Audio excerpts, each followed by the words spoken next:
Un gusto. Hola, ¿cómo andás, Luis? ¿Cómo estás vos? Muy bien. Licenciada en Historia. ¿Cómo bien? ¿Cómo estás vos? Muy bien. Licenciada en Historia. Licenciada en Historia. Posgrado. Un posgrado. ¿En dónde? ¿El posgrado? Sí. En la Universidad de Durham, en Inglaterra. ¿Viviste en Inglaterra? Qué lindo, ¿no? Lindo. Vamos. Lindo. ¿Cuánto tiempo? ¿En Londres? No, en Durham. Es una ciudad que está al norte, cerca de Newcastle. Hice sobre historiografía antigua. Cómo contaban la historia. Yo estudié particularmente un historiador latino que se llama Tácito. Y el trabajo que hice, la tesis... El romano, Tácito, Sí, el romano. Sí, romano. Que uno podría decir, ¿qué tiene que ver Tácito con la historia local? Bueno, pero el trabajo que hice tenía que ver con los episodios que Tácito cuenta en las historias y en los anales. Él cuenta la historia de los emperadores. Estos emperadores viajan y en sus viajes, que van contando las conquistas, guerras, en algunos momentos llegan a sitios históricos, a sitios que eran históricos para ellos, ¿no? Y entonces Tácito hace una digresión y analiza y comenta cuál era la historia o el mito o el significado que esos sitios históricos tenían para, bueno, los habitantes de ese lugar. Eso que hace 20 y pico de años parecía algo curioso, remoto, lejano, bueno, ahora es un criterio y es un método para poder entender y conocer y acercarnos a la historia local. A ver, ¿no? porque no termino de entenderlo. Porque ¿cómo es la relación? ¿O es una mirada diferente de la historia en su conjunto?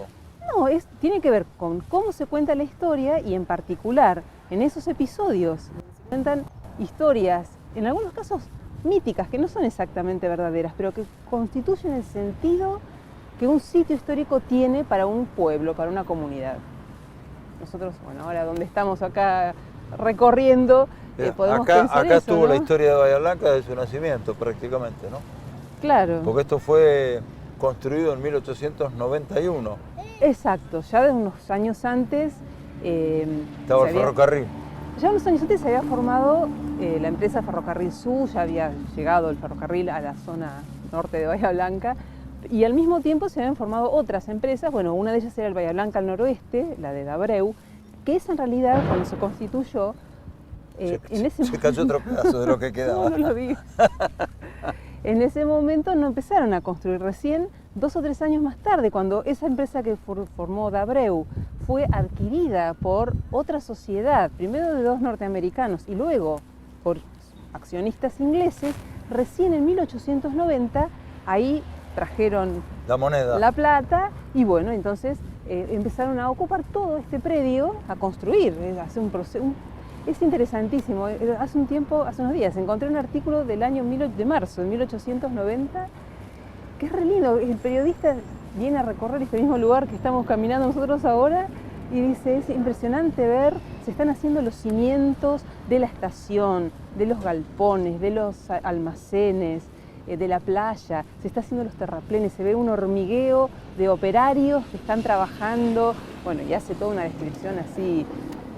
poética y bueno, y un augurio, ¿no? De que esto va a ser, bueno, como lo que mientras duró y mientras fue, ¿no? Porque en realidad esta era la vía que llegaba hasta dónde, hasta Cuyo. Claro, cuando el proyecto del ferrocarril Bahía Blanca Noroeste surgió inicialmente como un proyecto para sacar a través del puerto de Bahía Blanca, inicialmente era para sacar exportación minera. Eso fue un proyecto así pasajero. E inmediatamente esta empresa, el Bahía Blanca Noroeste, vio que lo que realmente convenía era sacar el cereal de una zona que en realidad todavía en esa época estaba apenas poblada y muchísimo menos trabajada. Lo importante, lo interesante de esta empresa, Bahía Blanca Noroeste, cuando ya fue de capitales ingleses, que en esa época tenía un nombre rimbombante, que era Bahía Blanca Northwestern Railway, claro. Es que bueno, esta estación se constituyó en estación cabecera. A diferencia de la estación Ferrocarril Sur, sí. Bahía Blanca Sur, que bueno, era una de las estaciones, una estación más, pero la cabecera estaba en Buenos Aires. En este caso, el Bahía Blanca al noroeste... Era cabecera Bahía Blanca. Cabecera. Entonces arrancaba acá... Hay una parte de la historia que dice que en realidad esto era una construcción precaria porque la idea era hacer algo mucho más grande. En 1891, bueno, cuando se comienza a montar todo este predio, justamente con esta perspectiva de crecimiento, tanto del Bahía Blanca Northwestern, Cómo luego, en el año 1904, esta empresa es absorbida, es comprada por otra, que es el Buenos Aires al Pacífico. Claro. Bueno, y el Buenos Aires al Pacífico viene con mucho más dinero, y entonces ahí, claro, esta primera estación entonces tuvo ese carácter precario, y por eso le hicieron, no quiere decir que le hicieron mal, por el amor de Dios, duró 140 años. Claro, claro. Pero bueno, una pero no era como aquella, digamos. De chapa madera, con la perspectiva. Se pueden ver, hay varias páginas donde se pueden ver los proyectos, los bocetos de edificios de estación que se preveía para una ciudad de gran envergadura. Y crecimiento. Exacto. Luego, como es el desarrollo de la economía, las empresas en su momento, un poco por el estallido de la Primera Guerra Mundial en el 14, que frenó uno de los proyectos que estaba activo para hacer una estación nueva, grande, con 2 pisos, ascensores. Era una... ¿Ah, sí? Sí, el proyecto es maravilloso. Con la Primera Guerra eso quedó en stand-by.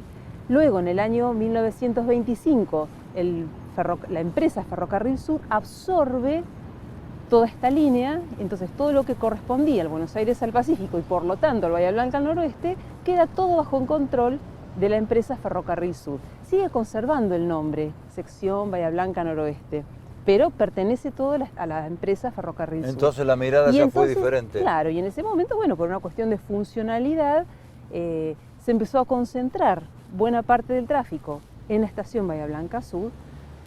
Y ya después de la nacionalización de los ferrocarriles en el año 1948, 20 años después, en los años 60, se decidió finalmente concentrar todo el tráfico de pasajeros en la estación sur.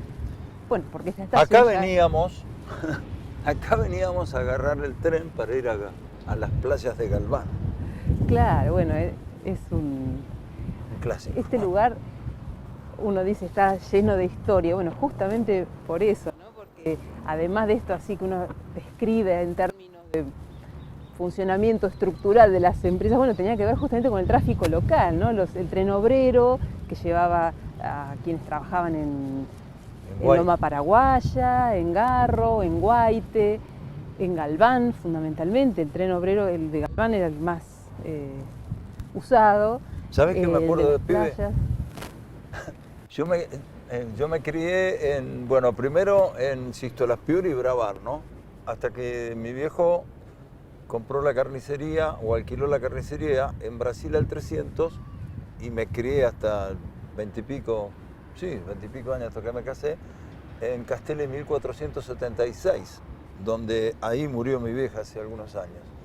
Y yo me acuerdo a las 6 de la tarde en el barrio cuando, según el viento, mucho más si venía del sur, cuando sonaba el silbato que llamaba, o a las 6 de la mañana cuando llamaba a los trabajadores, ahí está sonando el pito del ferrocarril. Pito del noroeste, del noroeste, exactamente. El silbato del noroeste. El silbato del noroeste, claro, que es en realidad... Que convocaba a los trabajadores. A los trabajadores. Porque claro, detrás de este predio en el que estamos nosotros ahora, que es la estación, detrás estaban los talleres, que esos no eran precarios, eran unos edificios inmensos, unas construcciones de ladrillo fabulosas. Que fueron desapareciendo hace 15 años de a poquito, una cosa de loco, se robaron. Entre 2009 y 2014. Es increíble.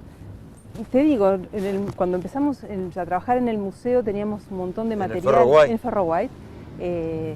Y de alguna manera, como mucha gente que había trabajado en los talleres venía al museo, teníamos nosotros una gran cantidad de herramientas, recibimos en custodia una cantidad muy interesante de documentos, empezamos a investigar un poco, la historia de estos talleres, y de alguna manera sentíamos como que hacer ese libro y esa historia podía llegar a ser una manera de hacer tomar conciencia de la existencia y del valor de ese patrimonio, no por los ladrillos. Es impresionante, si uno se pone a pensar, es impresionante que no quedase absolutamente nada frente a esos galpones, pues se llevaron todo, los ladrillos, las cabreadas, las chapas, no se robaron los trenes, las máquinas, pues no sé, es una cosa impresionante.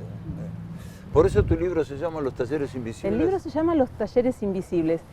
Ese libro fue hecho entre 2009 y 2013. Y un poco el sentido del título tenía que... ¿El título quiere identificar eso? Tiene que ver con eso, hace una alusión a un libro de Italo Calvino, ¿no? Que se llama Las Ciudades Invisibles, pero en el caso de los talleres tenía un sentido también un poco más literal, ¿Por qué? Porque bueno, la estación, si bien la estación era como edificio más, de menor envergadura, menos importante, entre comillas, ¿no? Como construcción, siempre bueno, fue mucho más como un punto de referencia claro para toda la, Sí, para toda claro. la ciudad, ¿no? Sí, claro. En cambio los talleres, al estar detrás y escondidos, porque ahora el paredón no está más, pero hasta el año 2013, 2014 estuvo todo rodeado por un enorme paredón, esos talleres estaban ocultos a la vista y al conocimiento, salvo de quienes trabajaban allí o de quienes sentían el pito del noroeste. Sí, sí, Entonces sí. fue como descubrir a través de una enorme cantidad de entrevistas, de personas que acercaron sus documentos, sus papeles, sus historias, bueno, descubrir todo el mundo, no solamente en lo referente a los edificios, sino también al trabajo, ¿no? Al enorme trabajo que se hizo en esos talleres desde 1891, porque arrancó todo, hasta 1995, más o menos. Cuando que vino la privatización cuando y se ya terminó directamente todo. se cerraron y bueno. Y ¿Te bueno, duele ver esto? ay, la verdad que me da una impresión espantosa. Cuánta historia, ¿no? Sí, pero bueno, también está en nosotros, hay como una necesidad, yo creo, ¿no? Ante la violencia que significa esto, ¿no? El incendio, demolición, que se relaciona con todo un proceso anterior de muchos años de, bueno, ciertas problemáticas que nunca terminaron de ser resueltas, como a quién le correspondía la custodia de estos lugares, en fin, a quién le correspondía la tutela de estos edificios. Bien, hay que pensar, bueno, en concreto, cómo se sigue para adelante. Yo creo que, bueno, una de las principales intenciones que tenemos, ¿no? Nosotros como museo, ustedes como comunicadores, es mantener viva la memoria de qué fueron estos lugares y sobre todo este espacio de la estación que siguió siendo y que es hasta el día de hoy un espacio de encuentro. Ya no funcionó ya desde hace muchos años, ya no funcionaba como estación, pero sí desde hace 25 años es un centro, un lugar de encuentro, de reunión, Plaza Martí. de actividades, de gente que, no sé, desde la murga, las bibliotecas, grupos con distintos intereses, sintieron y sienten este espacio como propio y sobre todo, lo más importante me parece a mí, es como el eje en el cual encuentra y ancla su identidad este barrio, estos barrios, tanto el barrio Almafuerte como el barrio Noroeste. De ahí toma el nombre. Claro. Y entonces, bueno, ahora yo creo que está bueno pensar cómo se sigue para adelante. Estamos que no hablando... es fácil, no es una respuesta fácil esa. No, imagino que no. Estamos hablando con la profesora. ¿Nunca ejerciste en la universidad, la docencia? Sí. En la universidad estuve unos años como ayudante de docencia en la cátedra de Historia Antigua de Grecia y Roma. Con Crespi, ¿no? Sí, claro. Con Crespi. Ya volvemos.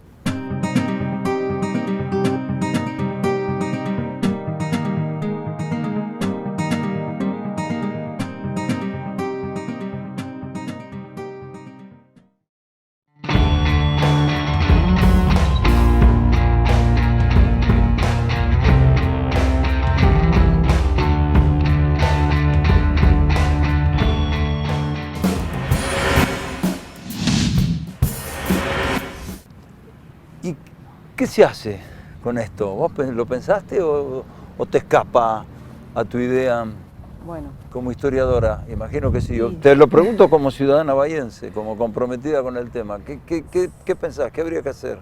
Porque hoy está, no, hay que reconstruirla. No es lo mismo,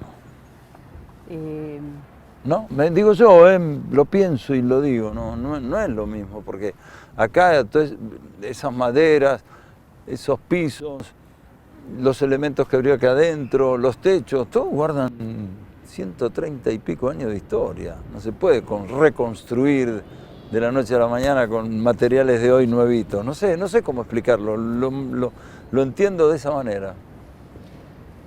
yo también hablo ya desde mi opinión personal. Creo que sería fantástico que se pueda reconstruir Como sea. algún espacio, pero un espacio de uso común, pero que responda a las necesidades actuales.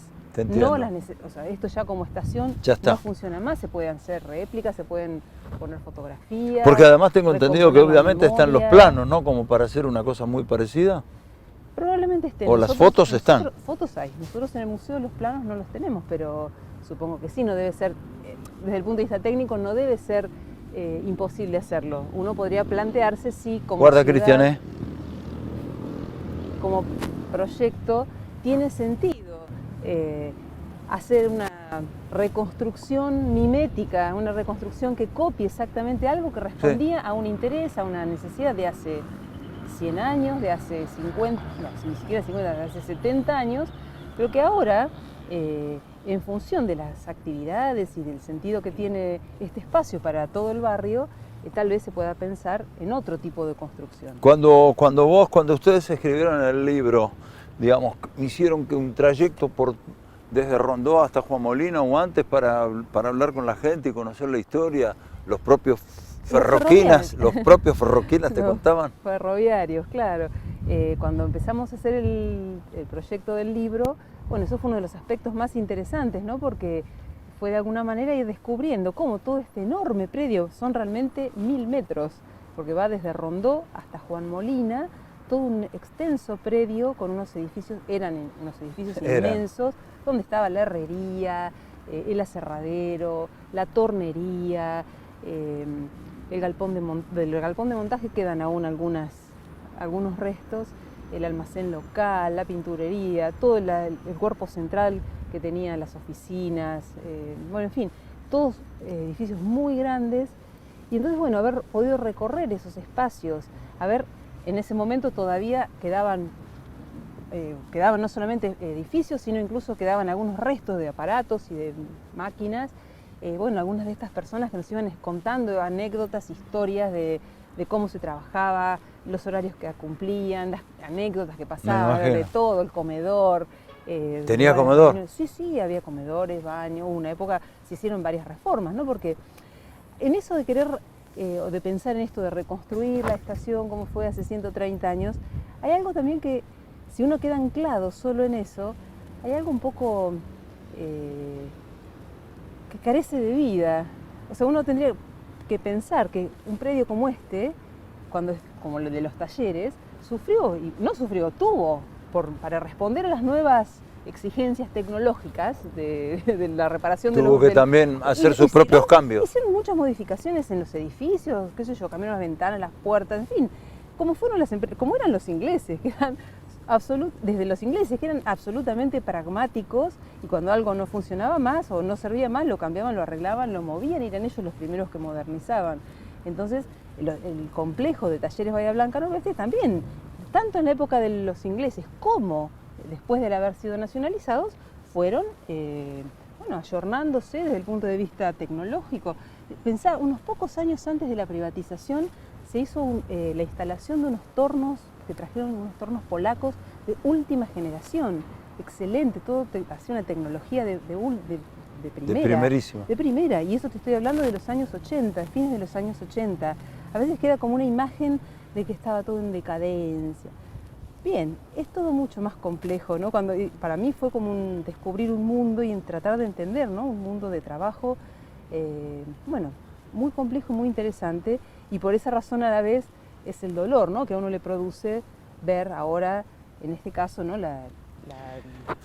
Por un lado la demolición de los edificios y las transformaciones económicas y sociales, ¿no? Que los aspectos absolutamente negativos que tuvo toda esa transformación neoliberal, ¿no? De los modos de trabajo en los años 90. Las privatizaciones.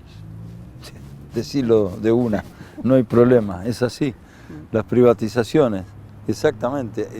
Y la manera en que se privatizó en la Argentina, ese es el otro punto en aquella época, década del 90. Creo que parte de lo fuerte que fue preparar este trabajo de los talleres invisibles tuvo que ver con ir encontrando muchísimas personas de las que trabajaron acá en Talleres, para las cuales la posibilidad de contar y de revisar su propia historia ante alguien, lo habrán contado sus familiares, ¿no? Pero ante alguien que preguntaba un poquito de afuera, fue una manera de tramitar y de elaborar un poco ese trauma, ¿no? Gente que quedó sin trabajo a los 50 y pico, personas jóvenes llenas de ideas, de proyectos, de capacidades. Fue toda una situación realmente, tanto para las personas más o menos jóvenes como para los las personas mayores también, ¿eh? Sí, O porque sea, además había con el ferrocarril, siempre se plantea, cuando uno habla con un ferroquino, un ferroviario, siempre se plantea esa cuestión de la identidad con el trabajo, ¿no? sí, sí. Se ponían la camiseta en serio, ¿no? Y porque bueno, eran muchas horas, era un trabajo que sigue siéndolo al día de hoy, por el amor de Dios, los ferroviarios que actualmente están en funciones lo siguen haciendo. No, Es un trabajo claro, que claro. involucran, bueno, todo, el cuerpo, la mente, la capacidad, es realmente una... y es verdad también que tanto desde la época de las empresas inglesas como en la época de ferrocarriles argentinos, estas empresas tenían toda una estructura que permitía generar espacios de sociabilidad, espacios de encuentro, bueno, que generaban entonces, ¿no?, esta identidad y este Estaba sentimiento pensando, de pertenencia, ¿no?, que vos hacés. recién cuando hablabas de que te permitió entrar en la historia justamente de esos talleres y el comedor y donde estaba la pintura y donde el almacén y qué sé yo, qué sé cuánto, y esto que dijiste de los tornos polacos, ¿y dónde está todo eso? ¿Desapareció? ¿Se lo robaron? ¿Cómo es eso? Todos esos elementos no se saben. Acá no estaban. No sé, o sea, nosotros tenemos en el museo los afiches de muchos remates que se hicieron. Creo que Sí. o sea, fue la propia agencia, Empresa, no me acuerdo sí. el momento, O nave, creo que se el llamaba. momento que tuvo el nombre que tuvo en aquel momento esta institución que recibió estos bienes del Estado, promovió los remates, así que en realidad no es que se los robó. Sí, sí, te uno entiendo. siente que se los robaron en el sentido de que Algunos se robaron algunas cosas y otros Sí. fueron rematados se por remataron, decisión del propio Estado, se remataron digamos. porque bueno, se consideraba que ya eran obsoletos, que no tenía el problema tal vez haya sido que fue un proceso hecho de una manera muy violenta, muy desprolija. Ya en los años 60, en realidad, acá en Bahía, a mediados de la década del 60, en los años del desarrollismo, bueno, se había planteado hacer una gran transformación urbanística en Bahía Blanca, que recibió el nombre de la reestructuración ferroviaria.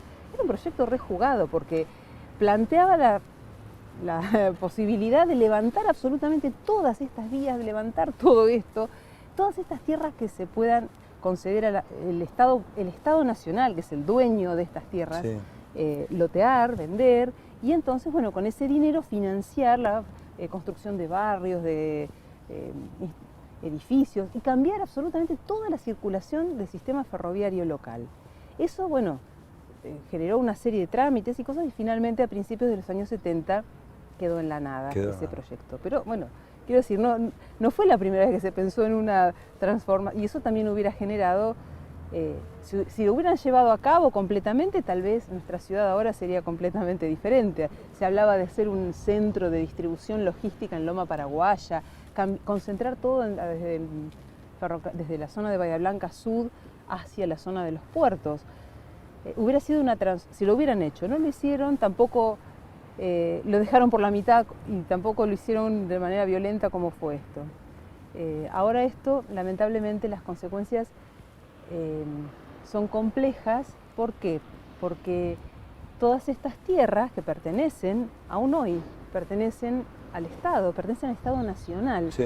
Por esa razón yo creo que hubo en estos días como una enorme inquietud y muchísima confusión, que es lógico, ¿no? Por otro lado, porque bueno, por esa superposición, ¿no? De jurisdicciones. Exactamente. Y es también lo que explica un poco la dificultad cuando pienso ahora, cuando hace un rato me preguntabas qué opinaba que se podía hacer acá. Más allá la decisión, a ver quién la toma, qué hacemos. Más allá del deseo, que uno puede decir, bueno, sería fantástico que acá se construya o se piense un espacio para uso común de todos, es verdad también que desde el punto de vista estrictamente legal y jurídico es complejo. ¿Por qué? Porque las tierras pertenecen al Estado Nacional. Claro. La municipalidad creo que tiene la custodia de alguna parte de los bienes, entonces, bueno, esas ya son cuestiones técnicas que tienen que resolver quienes entienden de esas cosas que toman decisiones. Decime, ¿y qué te llevó? ¿Qué interés? ¿Por qué el interés en bucear en la historia de los talleres del ferrocarril? ¿Por algún familiar ferroviario? No, ¿Porque te gustó en tu condición de licenciada en historia? Yo empecé a trabajar en el Museo Ferro-White en el año 2004, interesada fundamentalmente, bueno, por la historia local, la historia regional, porque cuando hablamos de ferrocarril no nos quedamos concentrados solo en la historia de Bahía Blanca, sino que necesariamente empezamos a pensar en toda una gran área de influencia. El museo en ese momento había recibido una muy importante colección de herramientas, de cosas que habían sido preservadas por un grupo de ferroviarios que justamente en ese momento del desbande habían sacaron. Juntado unas cuantas, pero las juntaron con toda la idea de hacer un museo. Sí, claro. Que de hecho acuerdo, con señor Repetti, ¿te acordás que armó esta colección? Sí, señor. Luego el arquitecto Merlino, conjunto, bueno. Reinaldo. Exacto. Bueno, con todo un equipo de trabajo surgió la posibilidad de constituir este proyecto en Ferroguay y entonces se convirtió en la sede de toda esta colección, tanto de objetos como de documentos, fotografías.